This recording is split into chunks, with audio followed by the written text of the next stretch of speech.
കുറച്ചുകൂടെ നടുക്കോട്ട് നന്ദുട്ടി രാവിലെ എഴുന്നേക്കണം.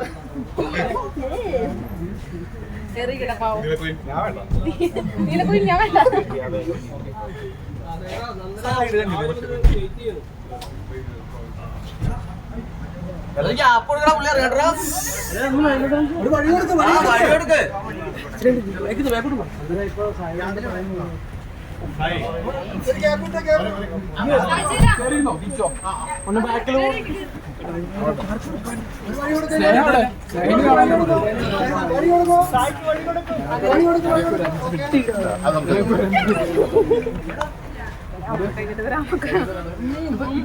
ഇത് രണ്ടു പിള്ളേരും എന്റെ ചേട്ടനും തന്നില്ല. എന്താ റൺസ് ചേട്ടനൊക്കെ ഇറങ്ങിയപ്പോ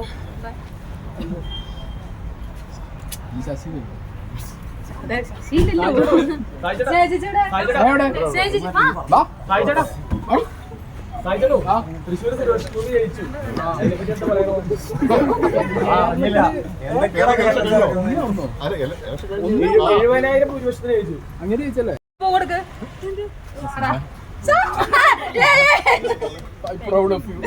ഞാൻ ഇല്ലാത്തപ്പോ ഇവരോടെ ഒറ്റയ്ക്ക് ഫൈറ്റ് ചെയ്തില്ലേ? നമ്മളെ ട്രോളിക്കൊന്നുണ്ട്. അയ്യ ഇത് നിങ്ങളിപ്പോ കണ്ടത് വീഡിയോ ഞാൻ വീട്ടിൽ ഇതിലും കൂടുതൽ വിമർശിക്കാറുണ്ട്. ഇന്റെതാ 1, 2 മുതൽ മതി.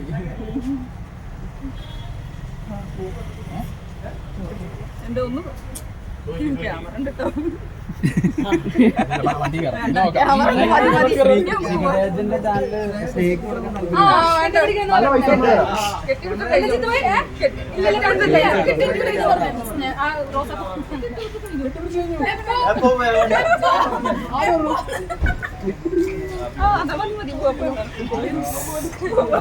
അവിടുന്ന് ഞാൻ വീട്ടിൽ വന്നത് ക്യാമറ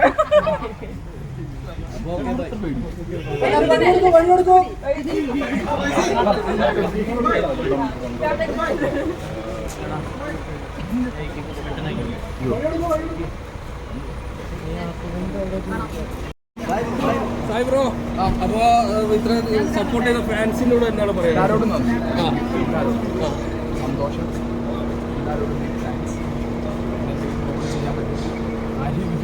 അതല്ല, സായി ഒരു ഫൈനലൊക്കെ എത്തിച്ച ആളാണ്, ഒരു കപ്പടിക്കാൻ ചാൻസ് ഉള്ള ഒരു വ്യക്തിയാണ്. എന്തുകൊണ്ടാണ് ഈ പണപ്പെട്ടി എന്നുള്ള സംഭവത്തിലെടുത്തത്? ഒന്നാമത് എൻ്റെ ഫിസിക്കൽ ഇഷ്യൂസ് വളരെ കൂടുതലാണ്. ഡിസ്ക് പഠിച്ചിട്ടുണ്ട്, കുറേ സീൻസ് ഉണ്ട്. അതിൻ്റെ ഒരു ട്രീറ്റ്മെൻറ്റും കാര്യങ്ങളൊക്കെ നടന്നുകൊണ്ടിരിക്കുകയാണ് ഇതിനകത്ത് തന്നെ. അതൊക്കെ അങ്ങനെ വെച്ചാൽ കളിച്ച് പോയത്. പിന്നെ ഒരുപാട് ആൾക്കാർ ഈ പണപ്പെട്ടി എടുത്തപ്പോൾ ഇത് നന്ദനയ്ക്കുള്ളതാണെന്നൊക്കെ പറഞ്ഞ് ഭയങ്കരമായിട്ട് കമന്റുകൾ വരുന്നുണ്ട്. അതിനെപ്പറ്റി എന്താണ് സായി പറയാനുള്ളത്? ഭാഗ്യം നരേന്ദ്രമോദിക്കാന്ന് പറയുന്നത്. ചിലപ്പോൾ അതും പറഞ്ഞു സായി ഒന്നുകൂടി അങ്ങനത്തെ മനസ്സിലായില്ല. 2 വട്ടം പോയിട്ടും ബിഗ് ബോസ് എന്താണെന്ന് മനസ്സിലാകാത്ത ആളെന്ന് എനിക്ക് പറയാൻ. അയാൾ 2 വട്ടം പോയില്ലേ, 2 വട്ടം പുറത്ത് പുറത്താക്കിയില്ലേ. ഞാൻ അറ്റ്ലീസ്റ്റ് വെച്ചിട്ട് അറിഞ്ഞതാണ് അങ്ങനെയുള്ളവരോട്. കൂടുതൽ വീഡിയോസിനായി B4 Place ഫോളോ ചെയ്യൂ, സബ്സ്ക്രൈബ് ചെയ്യൂ.